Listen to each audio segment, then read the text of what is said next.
excited to have so many people here.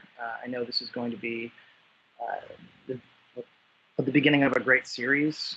I think that a lot of the people who are on this call know the value of blockchain and how that could affect learners and the impact of education across the world, and many don't. And so that's, we want this to be an exploration, as Bob suggested. And so I know we have a lot of colleagues we've worked with, and I want to invite, again, use the chat, engage, ask questions. We'll be capturing those questions, and if your questions don't get answered in the chat, we will be following up on those. So we are capturing and making sure that those don't fall through the cracks.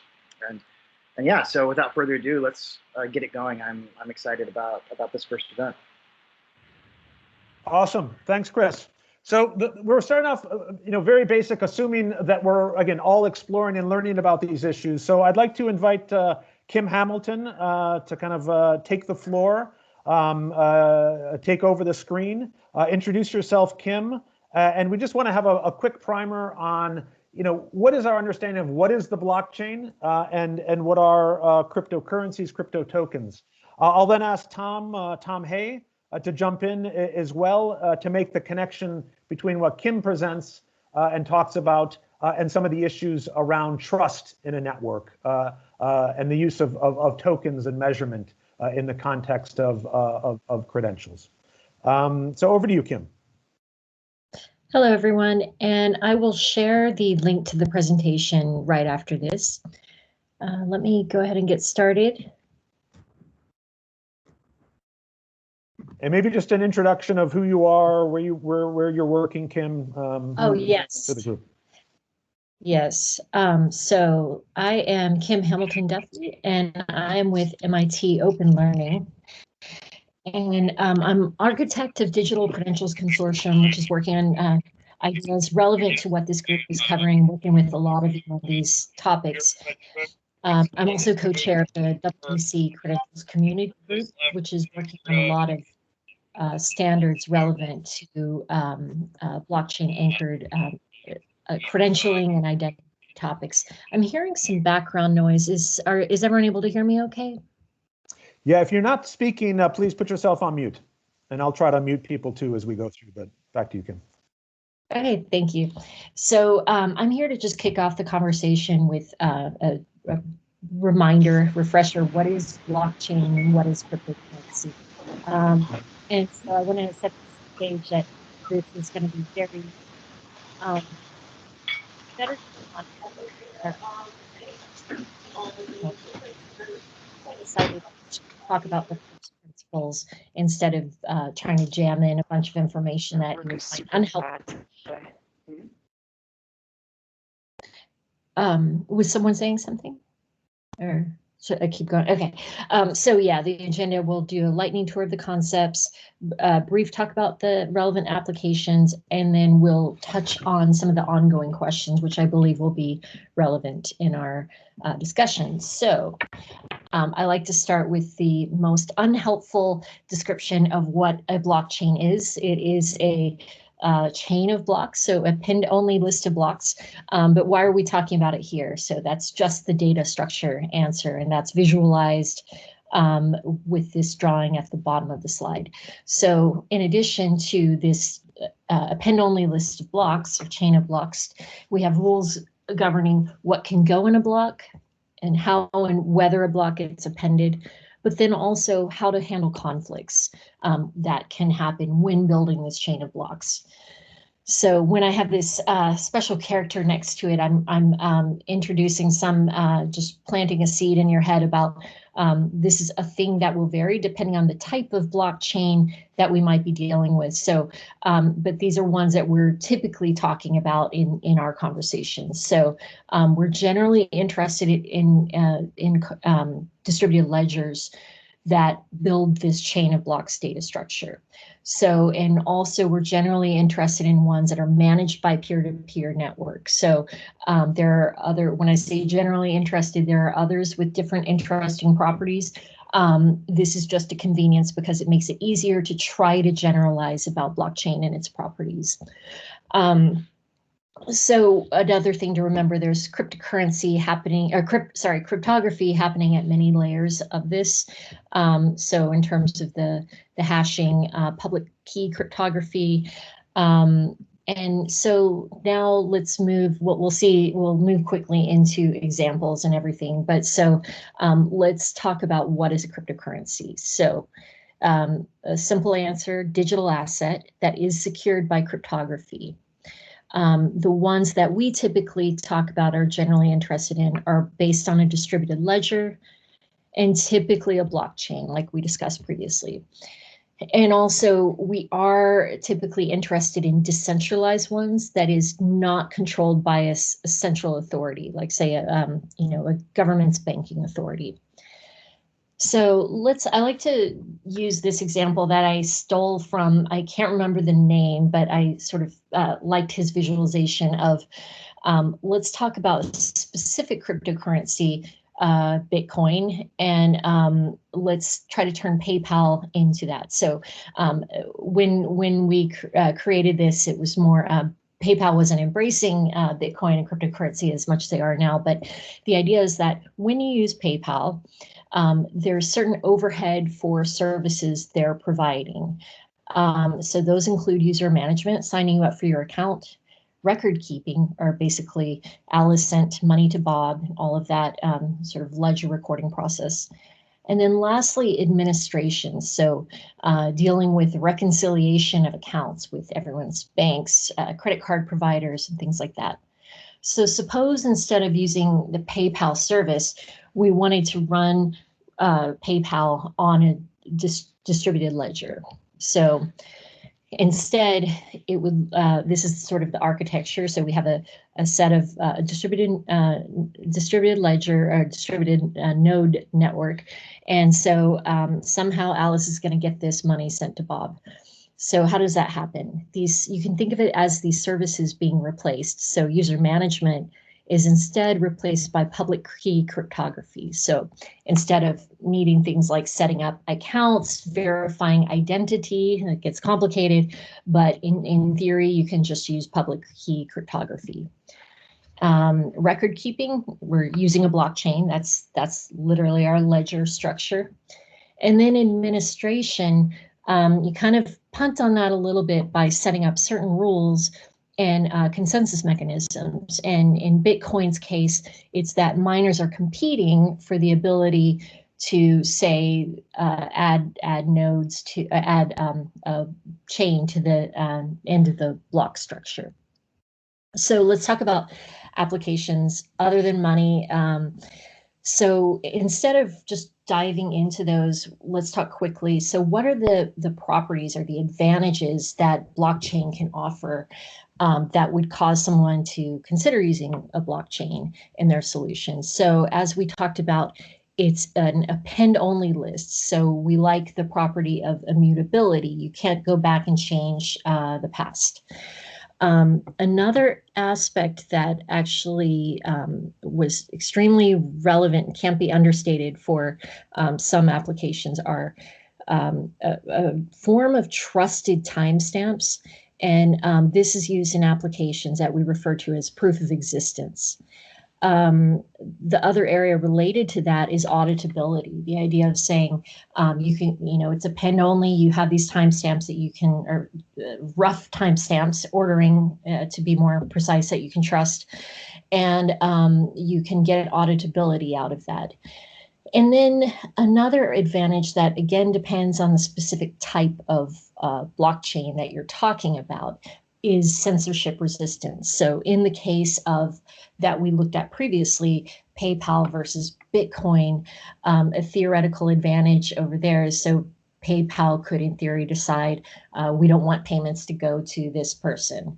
Whereas in theory with Bitcoin, there's no one deciding that, but they can try. And so this is an ongoing topic sort of out of scope. And some brief examples that I wanted to show from MIT specifically through my work with digital DCI and Media Lab. So in 2016, one of the areas that we came up with is we wanted to solve the verification problem that existed in open badges by using blockchain. So specifically, a lot of the verification of open badges depended on having these centralization points and even information that's hosted by the issuer. So this leads to a lot of problems like network availability, but then also the issuer can, in general, we want to trust issuers, but they can lie, they can change history, they can, whether intentionally or accidentally. So we liked the idea that anchoring records to a blockchain gave us this ability to enable decentralized verification.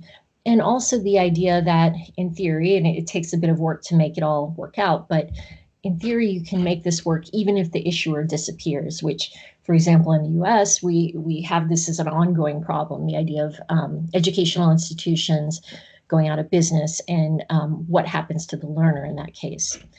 Another example from the Digital Currency Initiative is supply chain. There's a project called Verify, working on warehouse receipts. And this one I found really interesting because it's not getting rid of fraud. It's about reducing fraud, rather putting an upper bound on fraud.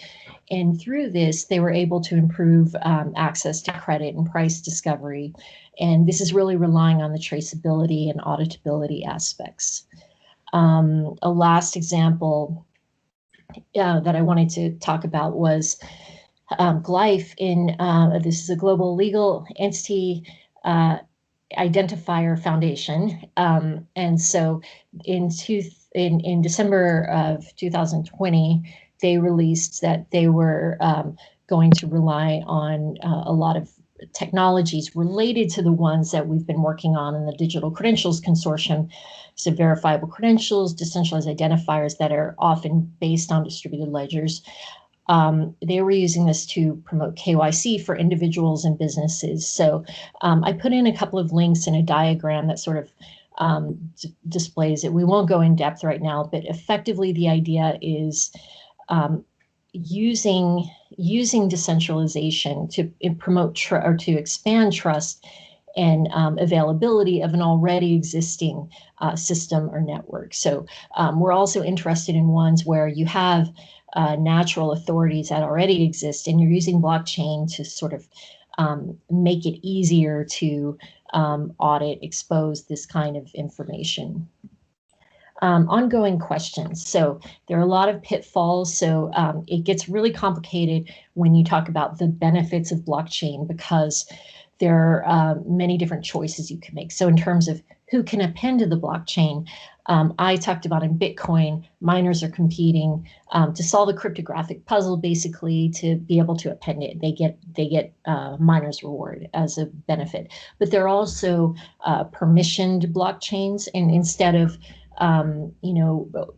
proof of work competitions like that, it would be literal permissions, almost like like database permissions. So and that would give you the ability to put append blocks on the chain.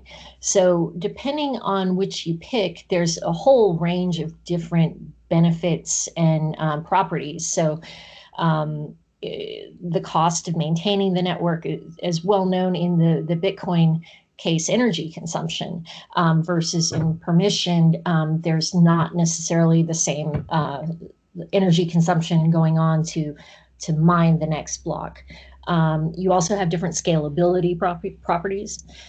Another area, and so I think there was a pretty well-known, I think Gardner report saying some scary statistic, like 90% of enterprise blockchain projects fail, where fail meant something like substantially failed to meet their deadlines or just never shipped at all.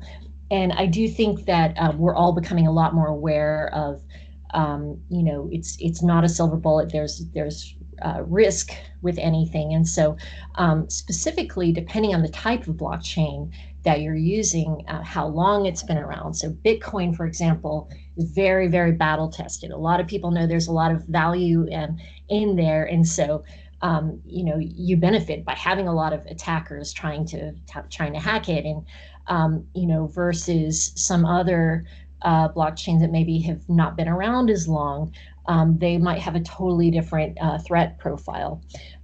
So the other area to keep in mind, and this is sort of our constant struggle in building these technologies that might involve distributed ledger and blockchain, is that the technical elements are extremely helpful, but they are just a very small part. And where we go wrong is failure to take into account how it will ultimately fit into the real world.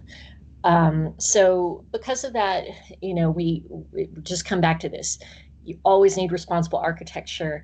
Not everything needs to be on a blockchain. So I think this sort of 90% of enterprise blockchain projects failing, I think that in the early days, there was a lot more belief that, oh, we're just going to put this on the blockchain and these blockchain consultants know what they're doing.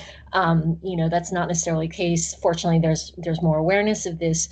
And so we really try to look into areas where blockchain can provide value.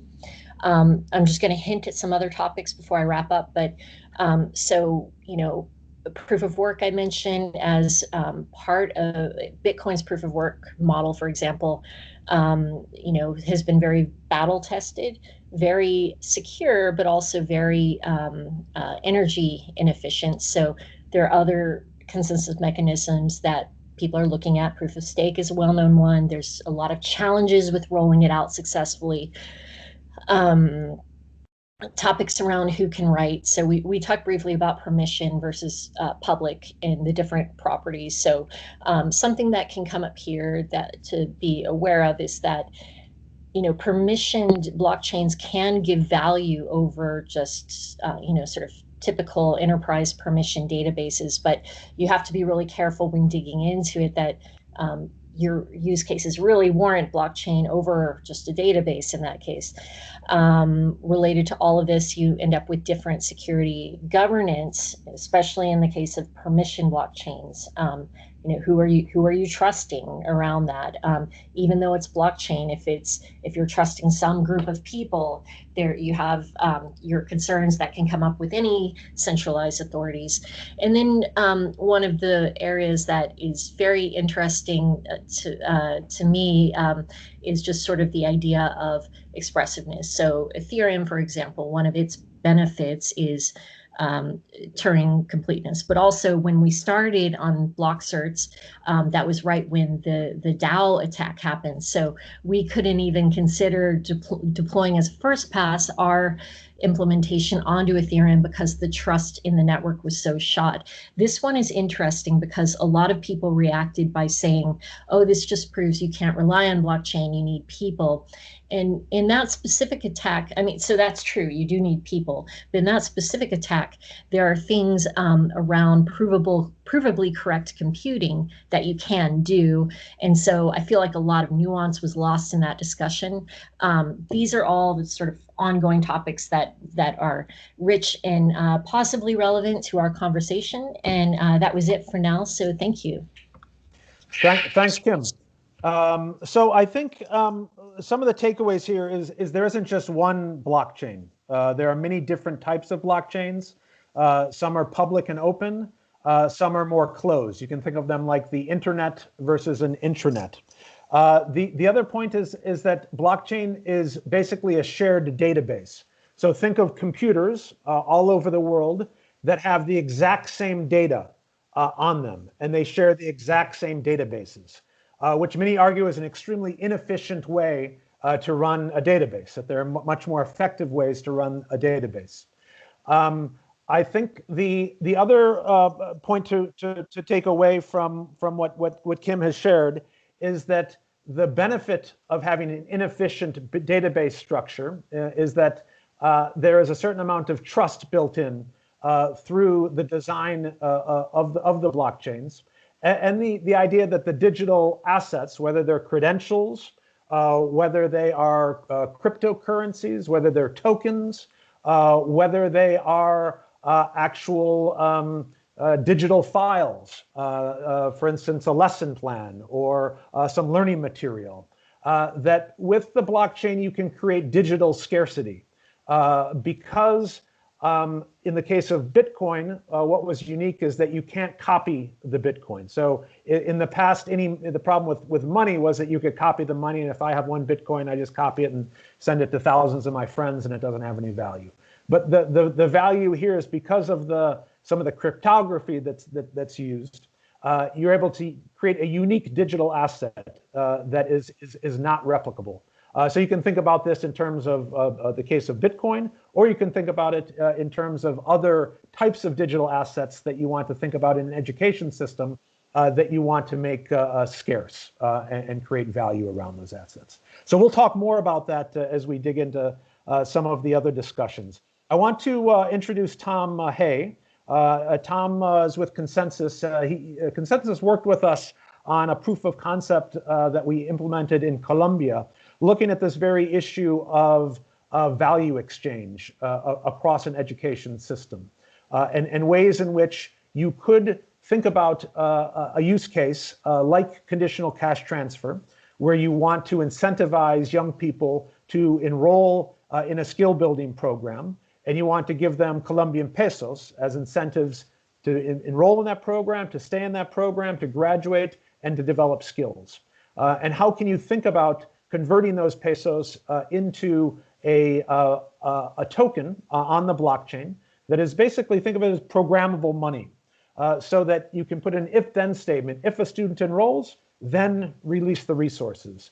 If a student finishes a certain amount of assignments, then release some resources. So this was the use case that we can explore a little bit more in the next session. But I wanted to introduce Tom because he will be helping us with this assessment piece. I think in October, we'll have a session on assessment, just to make this link between what Kim talked about with regard to tokens, as well as how we can think about tokens as programmable resources. Tom, over to you for 5 minutes just to share a little bit of your thinking on this issue. Tom? Thanks, Bob. And hopefully everyone can just give me a thumbs up that my mic is working and everyone can hear me.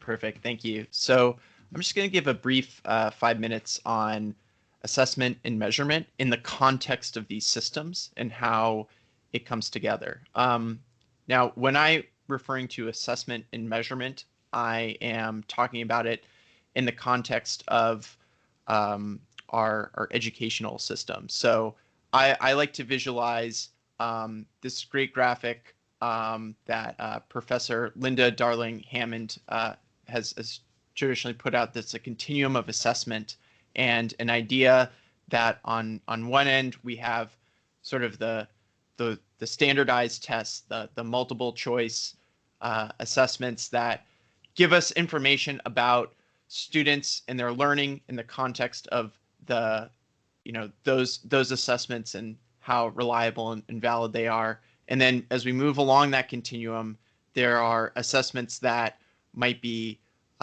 more free form, so behavioral, looking at how students are working on a group project or putting together some novel new system or project.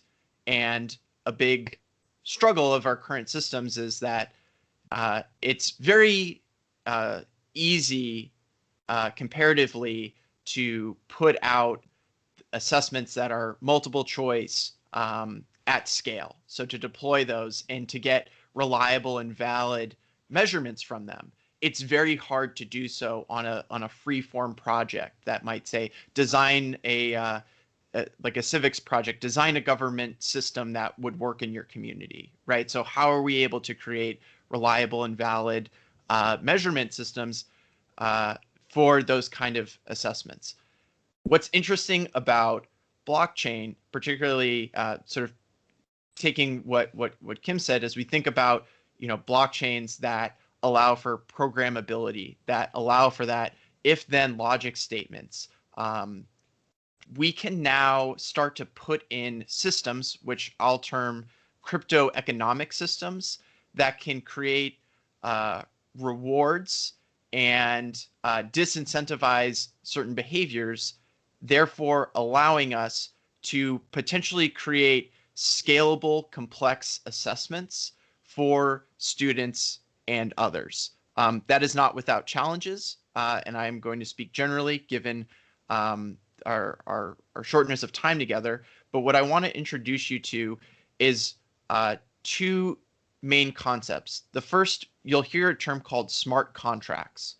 A smart contract is a bit of code that runs on a Turing-complete blockchain. My company specifically works with Ethereum, which is a blockchain that Kim had mentioned. Essentially, Ethereum, that blockchain, functions as a single computer. So everyone together running the nodes of it and executing code, it acts as one computer. That code deployed on that blockchain is able to say, if Tom sends a message to this address that is recorded on the blockchain, release a certain amount of funds. It can also take logic statements like that and build them to a higher degree of complexity. So as Bob was mentioning, if we think about our traditional multiple choice test that, oftentimes these days is done in an online environment, once that's completed, that score could be recorded on chain. And if a certain score was reached, a certificate could be instantaneously issued and recorded. As we think about how do we take something like a multiple choice assessment and move it along the continuum to something more complex, we can introduce models such as token curated registries. The idea that groups of people, the wisdom of the crowds, is able to accurately, if certain conditions are met, that there's not cross communication, there's an unbiased nature, can actually be great determinants of whether a piece of information is valid and give some interesting feedback. So if we provided an assessment to a student that was focused on, say, building a outline of a system that would work for their local community and government, we could give participants in our system essentially tokens to vote and to say, is this a good or a bad project idea after them evaluating it? If we're able to keep them unbiased, no crosstalk, we can actually get a sense of whether that project that's put forward meets a certain bar, and we can program in the logic to then instantly produce the certificate.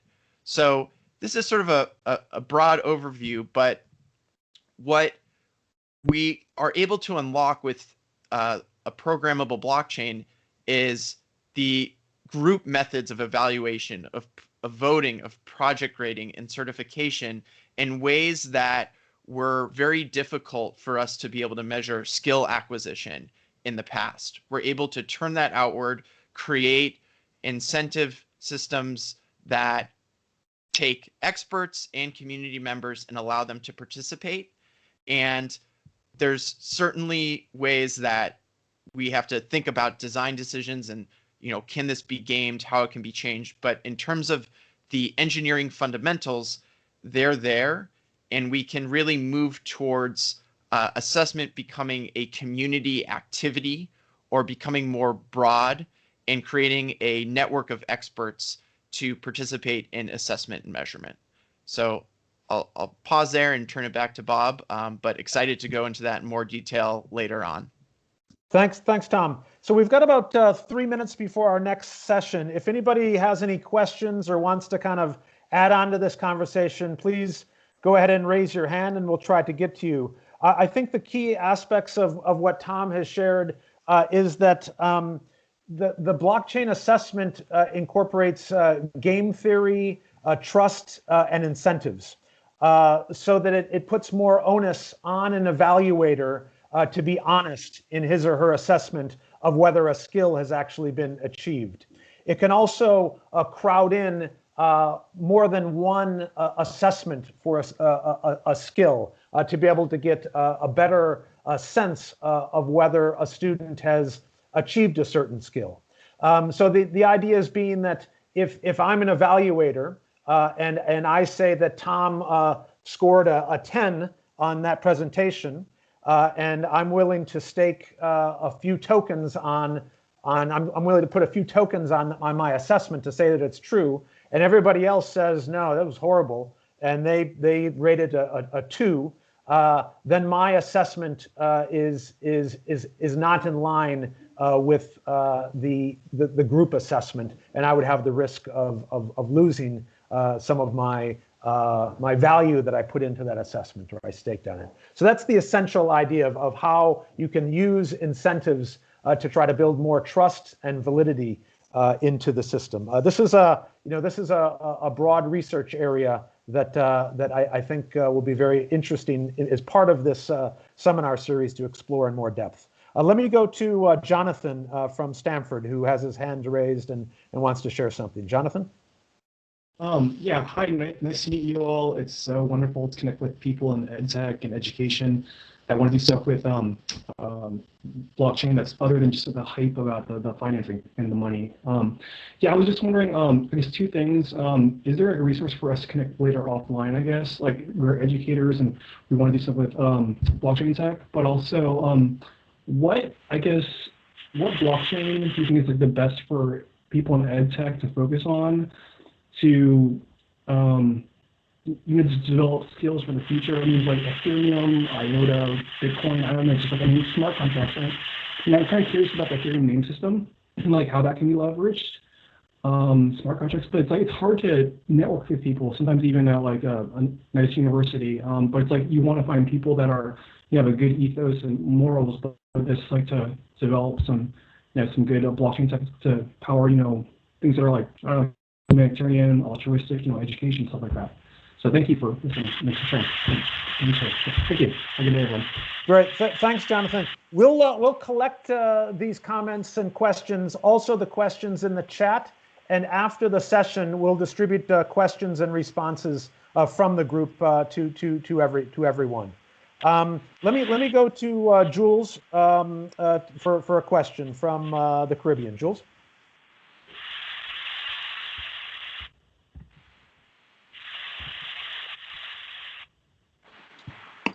Jules, you're on mute.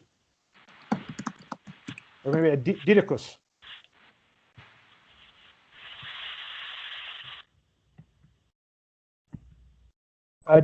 Diego, let me have you jump in and maybe introduce Jules. Diego, can you jump in?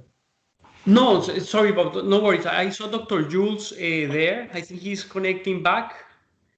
Dr. Jules, can you hear us? Hello, Dr. Jules, you had a question? Hi, can you hear? Yeah, can you hear me? Yes, we can hear you. Thank you. Just want to make sure that please, over to you, Dr. Jules. Okay, so I'm the Director General of the Organization of Eastern Caribbean States. I'm the former Chief Executive and Registrar of the Caribbean Examinations Council.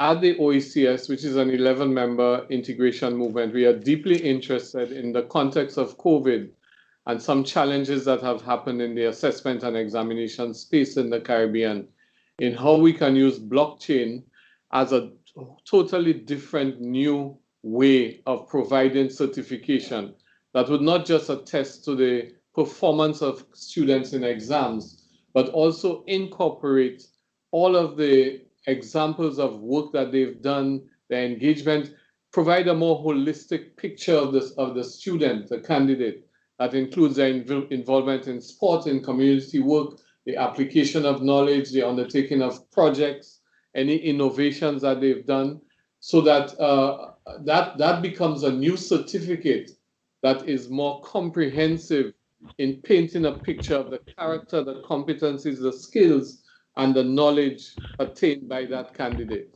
So we very much, Mr. Hawkins, to link with you to have further discussions on that, because we would very much like to do some sort of pilot in education around this. Thank you. Thank you, Doctor. That is fantastic, and this is something that when we get to the session after this one, when we'll start to profile some of the following seminars, these are very much in line with regard to skills and learner credentials, how we think about portfolio assessment, how we think about micro-credentials, and how we link those credentials to demands in the job market in the Caribbean. So I think you'll get answers to some of these questions as we go forward. We have one more question. I want to get Michael on, and then we're going to move to our next session. Michael?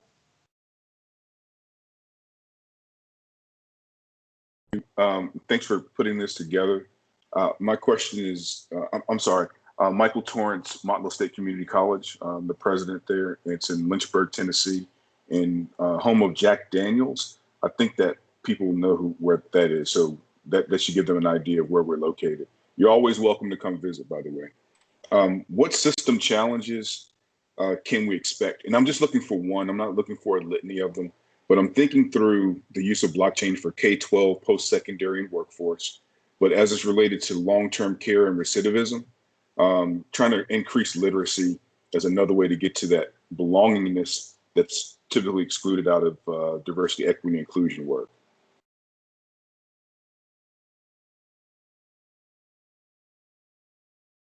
Okay, so Michael, if you can just repeat the question one more time. The issue is around. Please just the question one more time. Yes, sir. Yes, sir. Looking for a challenge to expect, and just one, as it's related to K-12, post-secondary, and workforce, and utilizing the blockchain for long-term care as it's related to recidivism, and trying to increase literacy rates. And really trying to get at the concept of belongingness for citizens or citizenry as it's related to diversity, equity, and inclusion work.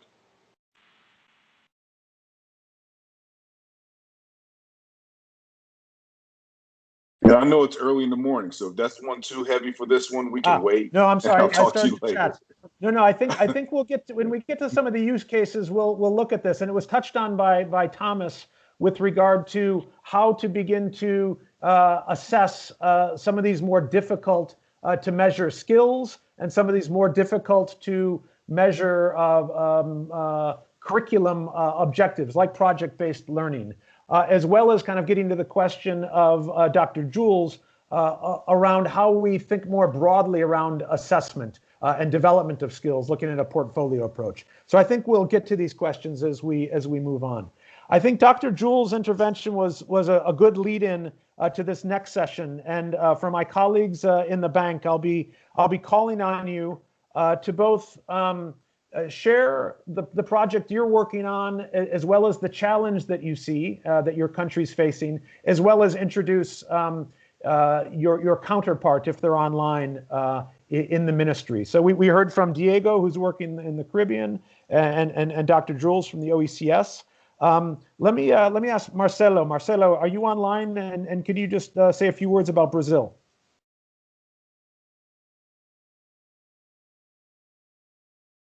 Hi, Bob. Hi, everybody. Yes, in Brazil, in particularly, we are supporting an upper secondary broad reform on curriculum, including a new approach based on competences and flexible itineraries. So Brazil is in this historic process of changing the curriculum for high school. And in that context, and now after the COVID, many new developments are being thinking of to develop in the short term. Well, one is to design and to introduce an hybrid model of providing education, hybrid meaning presential and distant learning as a long-term combination, as a long-term provision for the curriculum, including in the expansion of the full-time school. And also, Brazil is thinking in development a platform that can be used by the states and municipalities, which are actually the ones who runs the education system. And this platform will serve many purposes.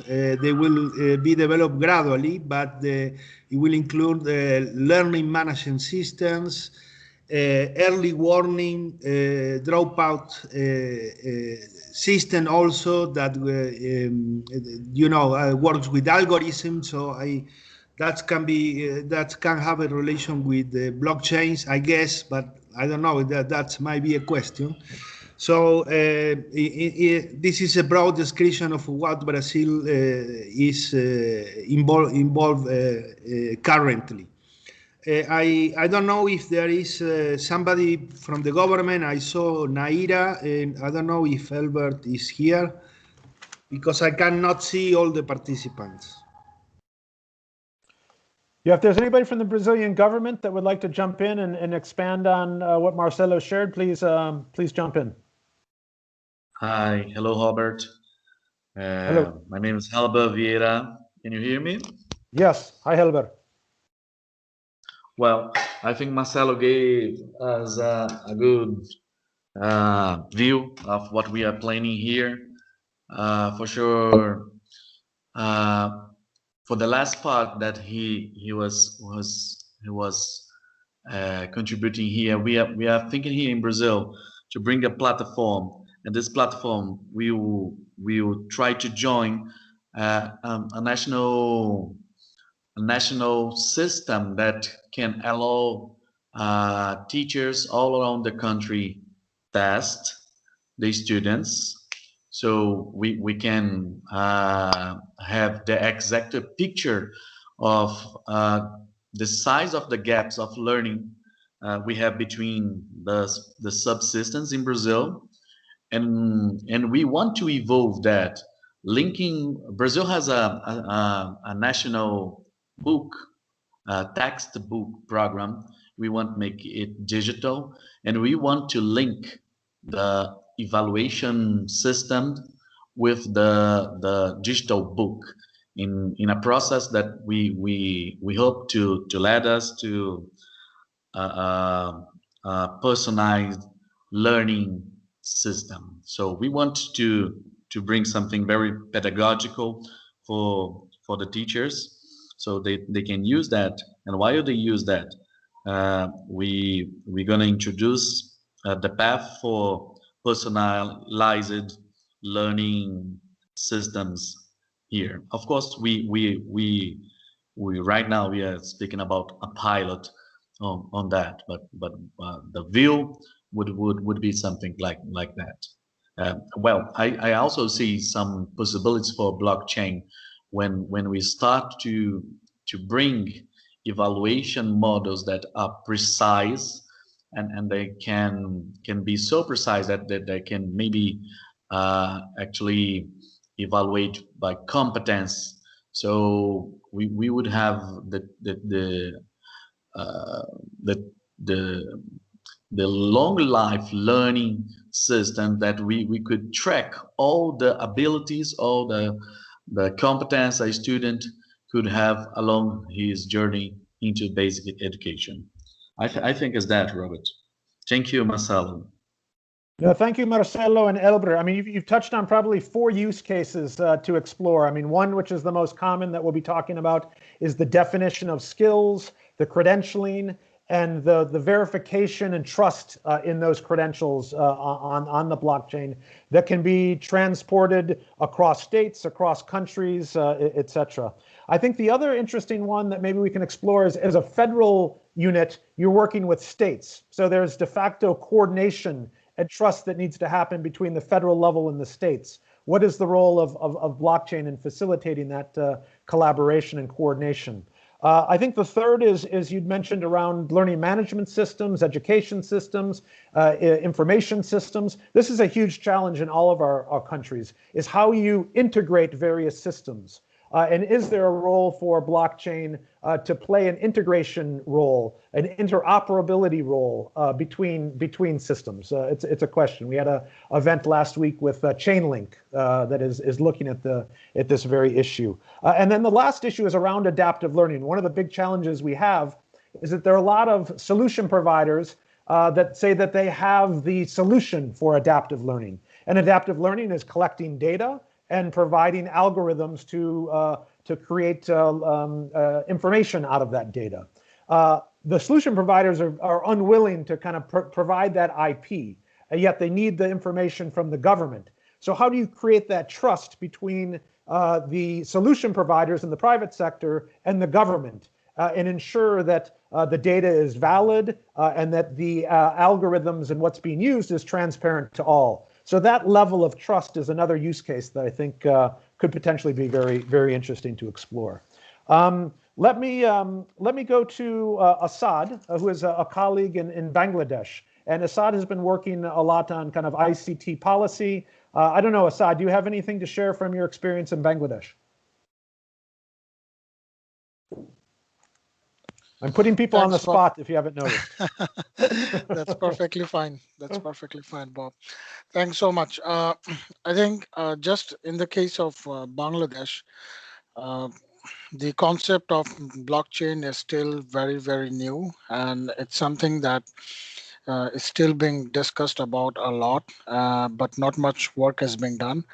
But at least on the policy side, the Ministry of ICT in Bangladesh, they have recently adopted a blockchain guideline, and they have selected few pilot ministries.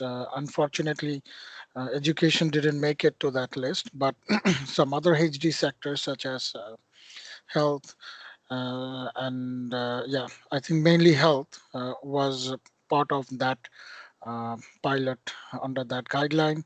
But at least when it comes to scope, I think there is definitely a lot of appetite to move towards hybrid model in education, at least in Bangladesh. And I particularly say that because even before COVID, this was something that we always spoke about, and especially because the classrooms are very much overcrowded, the teacher-student ratio is not one of the best comparing to the region.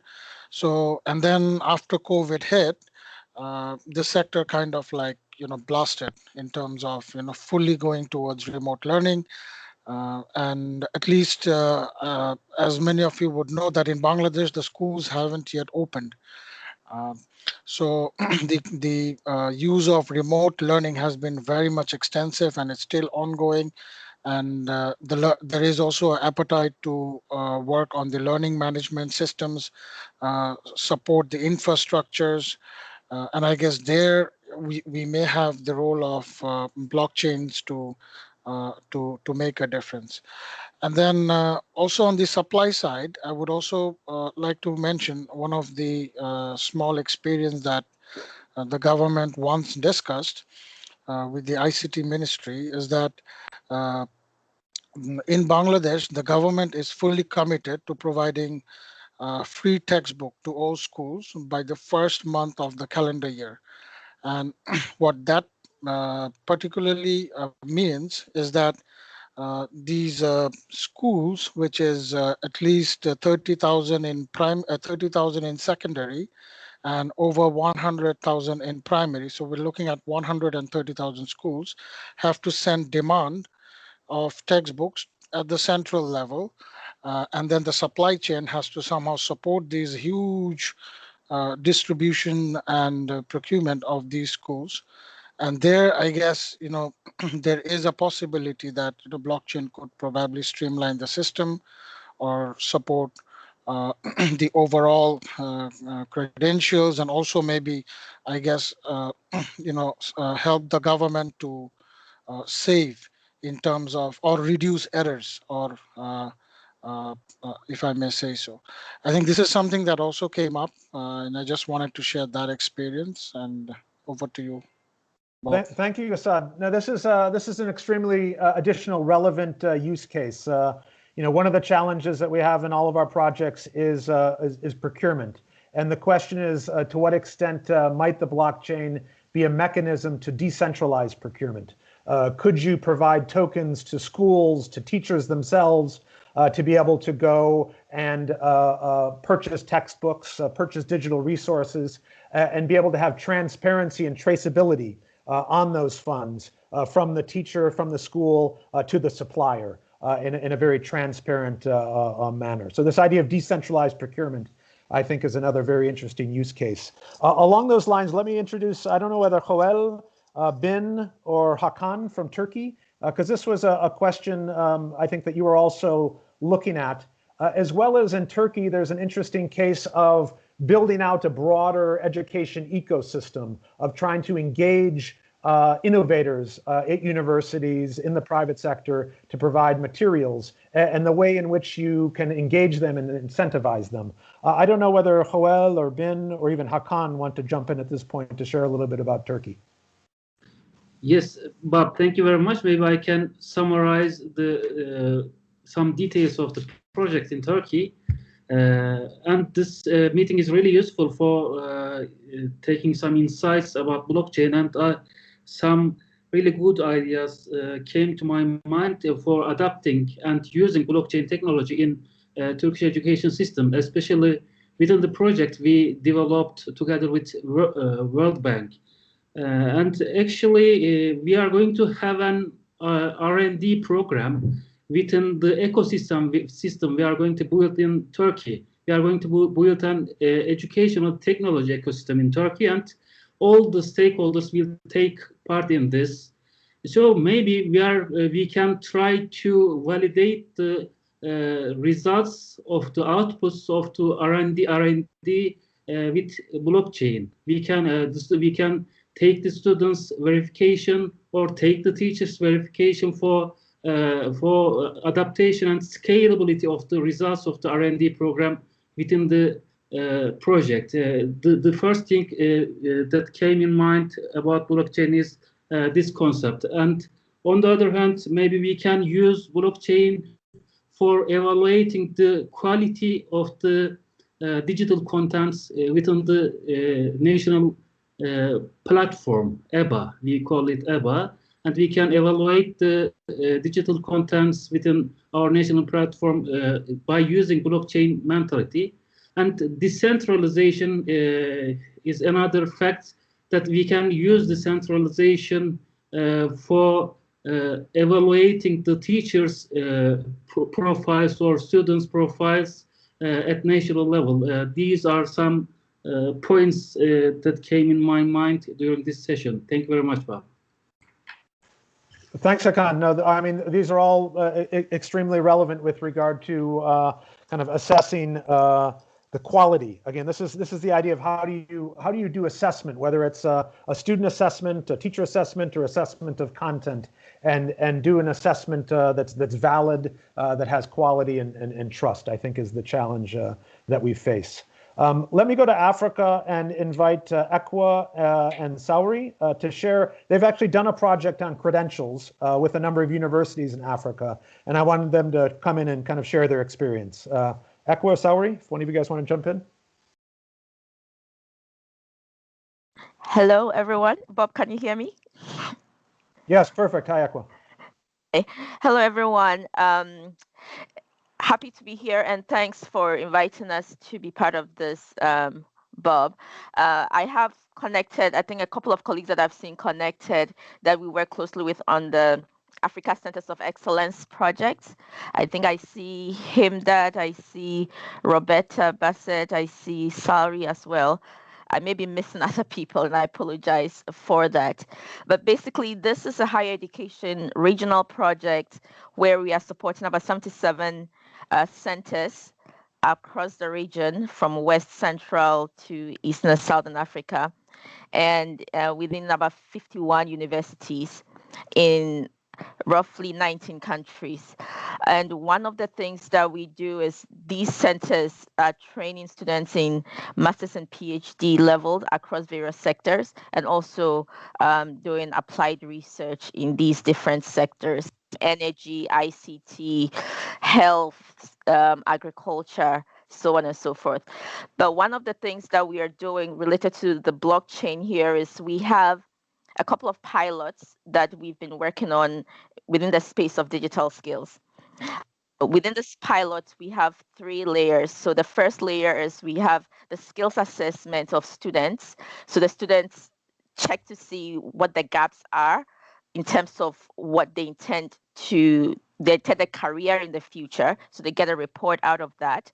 And based on the gap that they have, they are directed to another platform where we have a couple of external partners like IBM and FutureLearn, where they've provided some courses, MOOCs online, that the students can take these courses to try and fill in the gap that they have. Beyond that, one layer that we are adding to this is the opportunity for employers to come in, and we are working with GIZ, the German Development Agency, to bring in potential employers that are looking for students with digital skills to hire those students based on the platform. So within this platform, we are using blockchain in terms of the credentialing of the courses that the students are taking, and also looking at using the blockchain to also validate the transcripts of the students. So at that level, we are working with one university in Ghana to really do that for their students. We are trying this out for their students in engineering and the computer science departments to see if a lawyer comes onto the platform, they'll be able to see validated, transcripts of the different courses that the students have taken from their university, as well as the MOOCs from IBM FutureLearn. And so, and this has been a very interesting process, very time consuming as well. But, we're seeing a lot of interest from the universities. But I think at our end, we'd like to know what are some of the, true risks. We know the benefits, like Kim indicated, the immutability, the timestamps, auditability. One day if the university is not there, how the students can still have access to their transcripts, right? And in the Africa region, sometimes it gets very tedious every time a student has to go in and get transcripts from their universities. Sometimes you have to pay more money and so on and so forth. So I think this has a lot of benefits, but the question at our end would be, what are some of the true risks that we really, need to be looking at in telling the story to ensure that, we're able to give our clients the full picture of some of this work. I don't know if my colleagues would like to add any other thing to that point.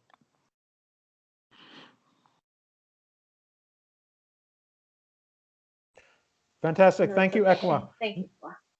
No, I think the risks are extremely important. I had mentioned before the pilot that we did in Colombia, a number of legal regulatory risks, a number of issues around custody of actual private keys and potential loss of those private keys. So I think this part of this group should be looking at these use cases and not only looking at the benefits, but looking at the risks and how to mitigate those risks. So I think that's a point well taken, Ekwa. I did talk earlier about the Colombia pilot we did that looked at the use case of conditional cash transfers for out-of-school youth, as well as traceability and trackability of funds across a system, as well as the use of smart contracts that Thomas indicated with regard to disbursement on what we call results-based financing. And in the bank, we do a lot of results-based financing where we disperse based on results as opposed to inputs, but we spend 50 cents for every dollar to validate those results. So again, the use case was how can we reduce those costs by building the trigger for the results into the blockchain itself through these smart contracts. I don't know, Pedro, who's part of the team and our lead in Colombia, and I think Diana's on the line, if you want to expand on anything else in Colombia before we move to our next session. Pedro, Diana?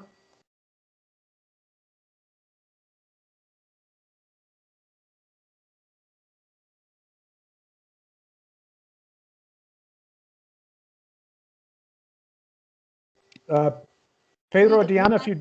Yeah, go ahead. Hi, Diana. Hi, how are you? Excellent, welcome. Thank you. Thank you very much for the invitation.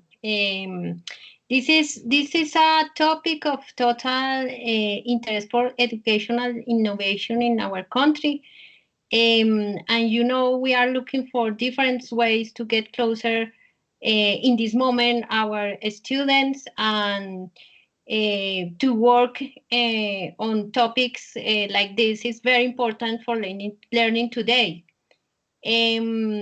We have some question, but I think that maybe we write these questions, and is our interest participating in this webinar.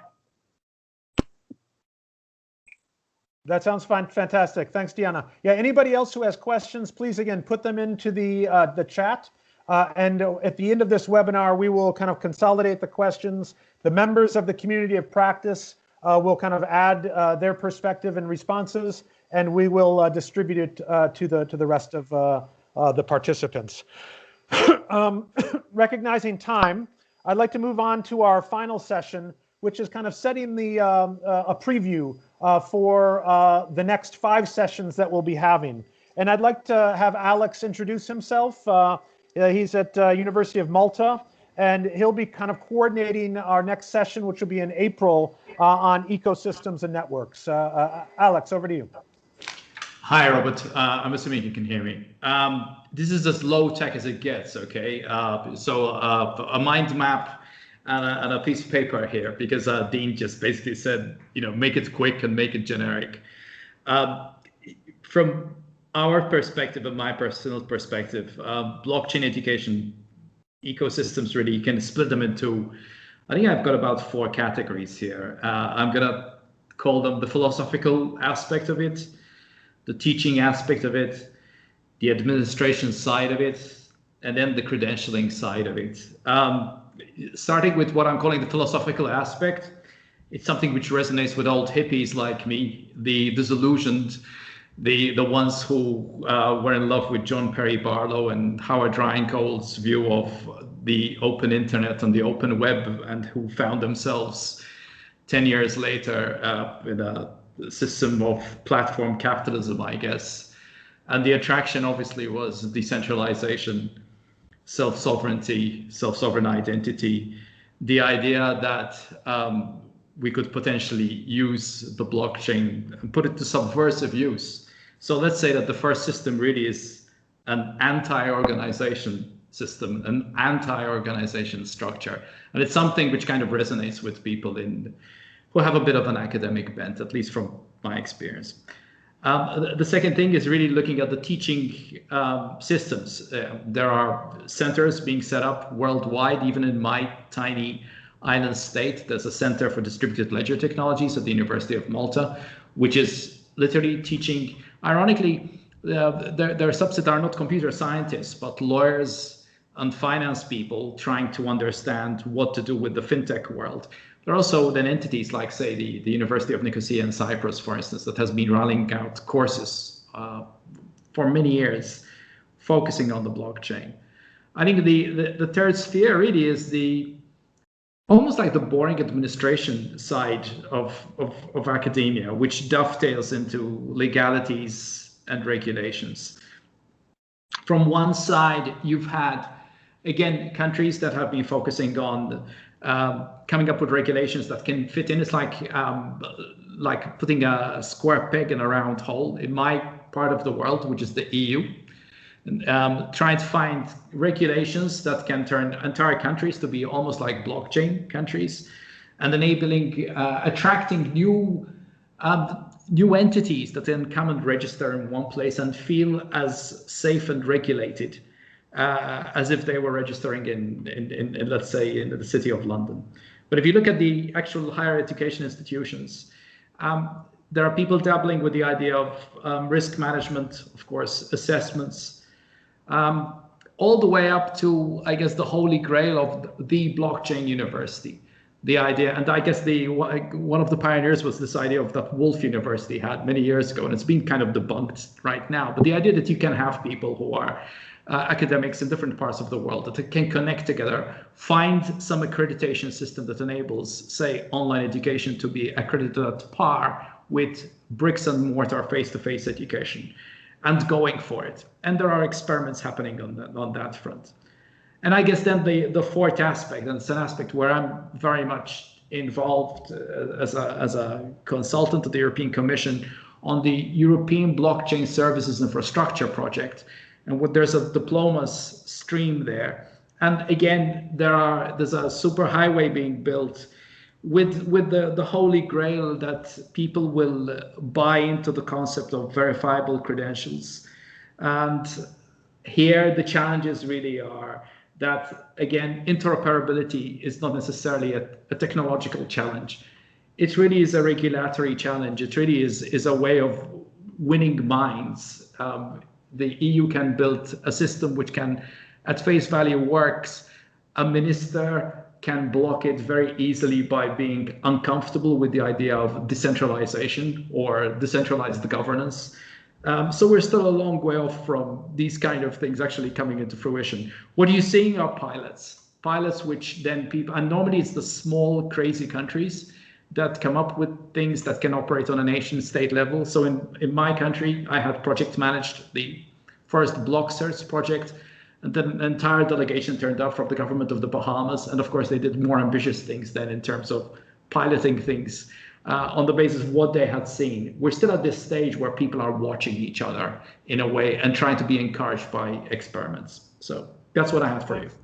Thanks, Alex. I think the other aspect of this seminar we'll be having in April will be around the broader ecosystem in education systems, kind of some of the issues that Hakan mentioned in Turkey, of how you kind of incentivize cooperation and the incentive structures for bringing universities, solution providers, schools, teachers into a system to be able to share educational knowledge, resources, mentoring, etc.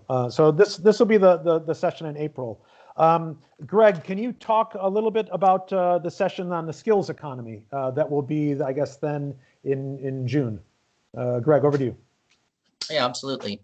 Hello, everyone. And I'll build off of what's been shared and talk a little bit about how we apply these principles to what some are calling the Internet of Education, which is where anytime, anywhere, any place, any pace, personalized competency-based learning is enabled.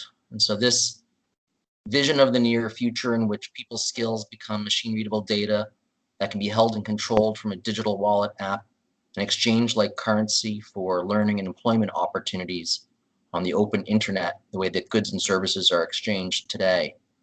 And I'll kind of drill in on the relevant technical standards of both the way that the record is formed in PESC, CLR, Open Badge, or Europass, the way that it's wrapped in a verifiable credential, the way that it's published into digital wallets and verified, and most importantly, the way that these network of networks interact together. So if we're going to fulfill this vision where a student mastering ratios in one country is applying for a nursing position in another country, we need to have a way for these achievement assertions to be not just verifiable as unaltered, but they need to have effectively an exchange rate. And so creating machine-readable structures for skill pathways and crosswalks enables the equivalent of what you have in your wallet of currency to be exchangeable and redeemable in other jurisdictions. And so I'll drill down into some of the technologies that enable that and the relevant technical standards. Thanks, Greg. So this is super relevant, getting to the issue of not only how you define skills, how you measure them, and then how you can use them, as Greg said, as a form of currency. And this might be to open the door for an employer. It might be to get a micro loan. So I think this will be a fascinating session that will happen in June. And then we'll come back in August to talk more about kind of the credentials and making the link to credentials. I don't know, Marcos and Philip, can you guys jump in and share a little bit about the thinking for the August event? Marcos, do you want to go forward? Sure. Yeah. Well, first of all, let me just congratulate you again for this great getting together. I love this working group. I just put a couple of slides together to introduce this topic, right, about centered learning credentials. My name is Marcos Allende, and I'm with the Inter-American Development Bank and with LACCHAIN, which is the Global Alliance for the Development of the Blockchain Ecosystem in Latin America and the Caribbean, that is led by the IDB. So, what is the potential of using what you have already introduced as self-sovereign identity and particularly verifiable credentials on education? So from our perspective and from the projects that we are already supporting and that I will mention in a couple of minutes, is that it is possible to have much faster issuance through digitalization and automation. So going digital and having the possibility of automating the issuance of these digital credentials, it is possible to issue these digital certificates much faster. It is also possible to condition the issuance of these digital certificates to smart contracts. For example, to put in a smart contract the rules that said that after some milestone, for example, passing a specific exam, you receive a digital diploma or a digital credential, so that's automated. It is also possible to bring these digital credentials anywhere, so they are portable and they are very useful. It is very, very useful, and it provides a very good user experience for the individuals who take these credentials with them in a mobile application that is a digital wallet and present them to others that can verify them in real time. This is another of the great things of these digital credentials, that people can verify them in real time. It doesn't take days or months to verify a digital diploma. It is also easy to recover them. So when we work in countries that are subjected to natural disasters, we see how many times they lose every digital identifier, every document that proves who they are, and of course every document that proves what they know how to do, right? The things about their skills and about their certifications. With this type of technology, it is very possible to retrieve all of that information, to retrieve those digital verifiable credentials. And it is also possible to verify them even after the issuer disappears. I think someone mentioned this before, and much easier to establish compatibilities, because this is relying on international protocols and standards.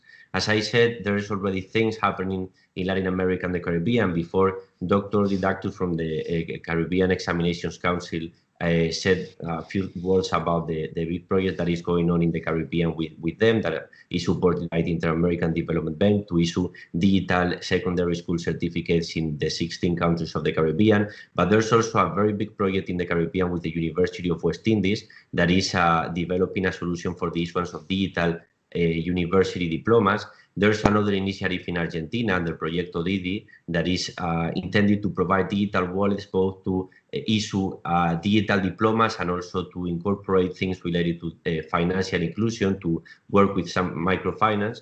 And we in LACCHAIN have another initiative that we are basically certifying people through digital diplomas. And the last thing that I would like to mention is that there's not a single definition about what self-sovereign identity is, and we can maybe talk about this in this event that we are going to have in a few months. But to us, a self-sovereign identity is, and therefore the technology that is behind all of this project is, first, a user-centric approach for digital identity, right? So it's a new digital identity management system that is focused on the user.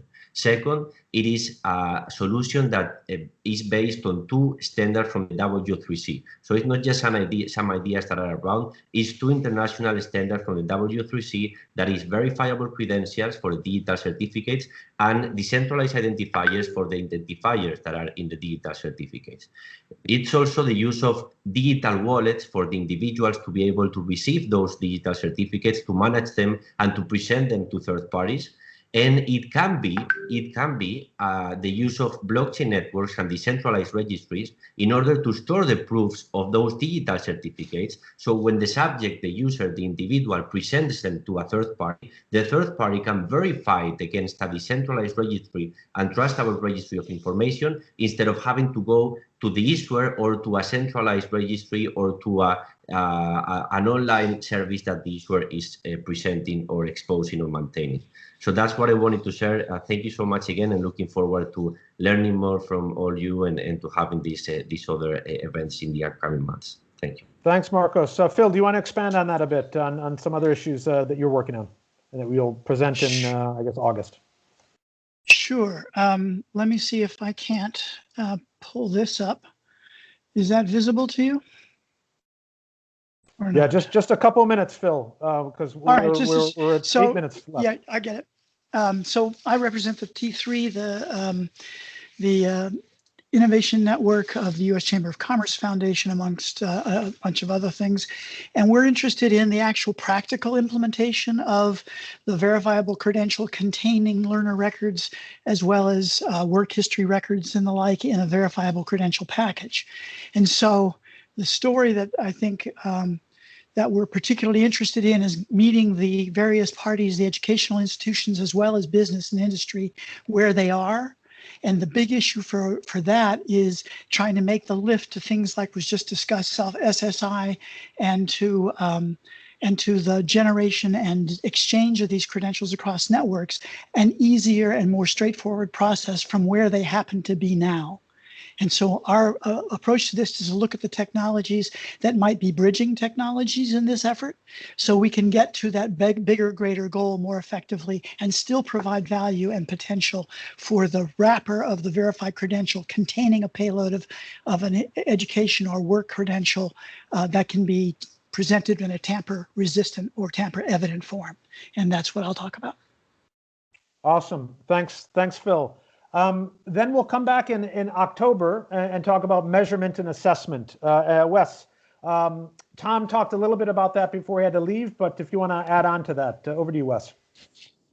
Sure. Hi, everyone. It's a great pleasure to be here with you, and I appreciate our collaboration. Thanks to the bank and the Learning Economy Foundation. Tom did touch on a lot of this. I just wanted to say that there's a lot more to this topic as well that we'll go into. That this is not a fixed science. This is an MIT graphic that talks about the complexity of knowledge systems, from information that we want to measure, knowledge, utility, behavior, art, or science. You know, a lot of assessment and measurement does come down to individual decisions about what we think is important. So the reason that I bring this up is to look at this from the perspective of the Learning Economy Foundation, this fragmentation, and how measurement and assessment can help connect these different systems really as a cross-cutting and individual problem here. So what I'll be talking a little bit about is this harmonization problem and how we can use our normative instruments to standardize our understanding of these issues and build consensus across these diverse stakeholder groups. I won't go into too many examples because I know time is short.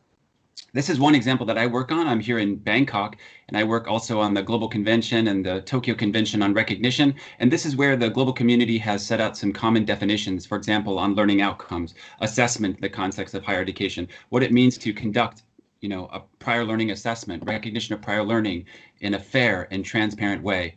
So we can use normative instruments, we can use UNESCO's frameworks to think about how we can bring stakeholders together and think about the role of blockchain as we want to promote a fair and transparent system, and including what that means for large standardized assessment exercises like PISA, like TEMS, like PEARLS. And I think there's tremendous potential here when you think about individual identity, when you think about performance-based financing, like Bob mentioned. And we have some experiments going on in the region that I wanted to briefly highlight. The CPLM is a new project that's tailored to Southeast Asia. It's a learning assessment program. And again, as Bob was talking about, there's some potential here. What does this mean in the context of a developing country when you think about our public investments leading towards the outcomes that we expect? So right now, blockchain is not implemented in these programs, but the potential is huge. And I think that's one of the main messages, is how we can start to build up on some of these already strong examples that are operational, and how can we kind of iterate going forward for blockchain. One that is working but is already issuing funds but is not on the blockchain yet is called Learning Coin. This is from UNESCO, but again, you can see very clearly the role of assessment, the importance here, and how that can lead directly into financing for individual learners based on performance. This is a small scale project, but again, has potential to link towards lifelong learning systems. And I think that's really an important question when we think about the role of what Kim called smart contracts, this idea of storing rules, verifying, and self-executing based on performance. So a lot of examples in the Asia Pacific region that we can think about, and obviously global competence is another one from OECD. These are standardized assessments. How can we draw on that potential? This is one that I think has a lot of potential, is lifelong learning frameworks around qualification frameworks. Again, how do we draft learning outcomes that we all can agree on, and how do we enter and exit these systems? This is a big question in India, in Indonesia, Philippines. A lot of the questions that were coming up right now are how we implement these qualification frameworks. I think I'll stop there, but just to say that the Learning Economy Foundation and UNESCO and others are thinking a lot about data harmonization to promote mobility and employability, and that's an important part. Assessment and measurement has a lot to say in that space. Thanks very much. Awesome. Thanks, Wes. And then finally, we'll come back in December for the final session of the 6 on tokenomics. And Chris, do you want to share a little bit of some of the issues we'll explore during that session? You're on mute, Chris. Chris, you have on mute. Sorry about that. Yeah, and I know we are at time, so I just want to start by saying thank you to everyone. Amazing presentations today, and we're looking forward to the next events. And you know, by the time we get to December, we'll see what's going to be happening in the industry, where you know there's a lot of exciting things happening in the value space. And when you think about tokenomics as it relates to education, as it's been discussed, it has a lot to do with incentivizing, right? It has to do with rethinking what labor is and what data is. You know, education as labor, data as labor, and starting to understand how to use a differential privacy to start connecting the supply chains and having shared aggregate learnings where you can do all sorts of amazing things. And there are really great token models that we don't have time to go into, but we will explore further in the future. So I think it'll be a great session.